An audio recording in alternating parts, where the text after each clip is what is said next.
Now just one day until election day, and the time has flown by very quickly. Throughout this series, we've been looking at all of the close Senate races that could be decided for either party and might end up deciding control of the Senate.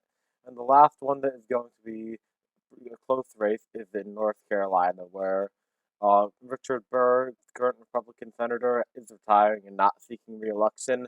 So the fight to replace him is between Republican Ted Budd, current member of the U.S. House of Representatives, and Cheri Beasley, the Democrat, former Chief Justice of the North Carolina Supreme Court, seeking to be the first black senator from North Carolina ever.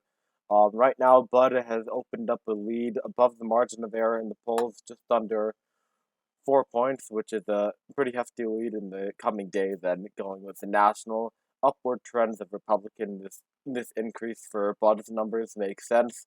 At one point, Beasley did have the lead by just around half a point, around the mid September area, but Bud slowly widened the margins by less than a point, and then a point and a half, and then now up to 4 points, as I said.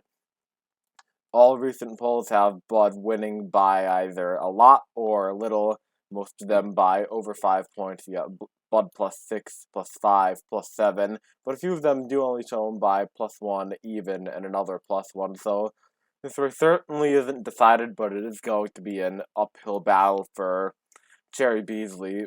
This is a typical, Senate campaign where between the two parties, both parties are focusing on the economy as their number one issue, Beasley focusing on things such as economic equality and lowering prices for people, especially on healthcare and drugs, and has touted Joe Biden's efforts to reduce prescription drug prices as a major accomplishment for Democrats, and noting that Bud voted against that and other typical Democratic talking points. In North Carolina, especially, she's focused on agriculture because it's a big industry in that state.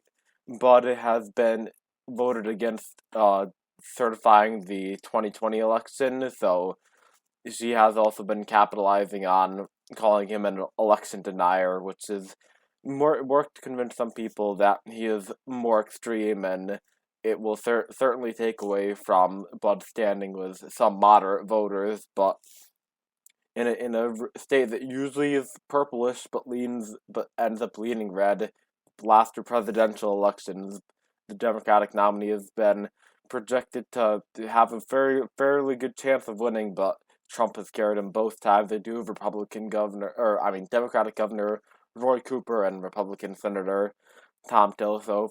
Fairly red leaning state here. So Bud has been going a little bit more strongly on the Republican talking points. The economy, obviously, the number one issue, and then beyond that, focusing on like his the typical reducing inflation, and that to stop socialism, stand by law enforcement, also to support the farm. So both candidates appear to be trying to appeal to the rural voters in the state, and Bud's talking points of supporting law enforcement and the Second Amendment and pro-life have made him a candidate that is encompassing all the Republican votes, which is pretty key for a state where Republicans do have the advantage in most elections. So certainly a race that everyone must vote in, like all the other ones. Could decide control of the Senate.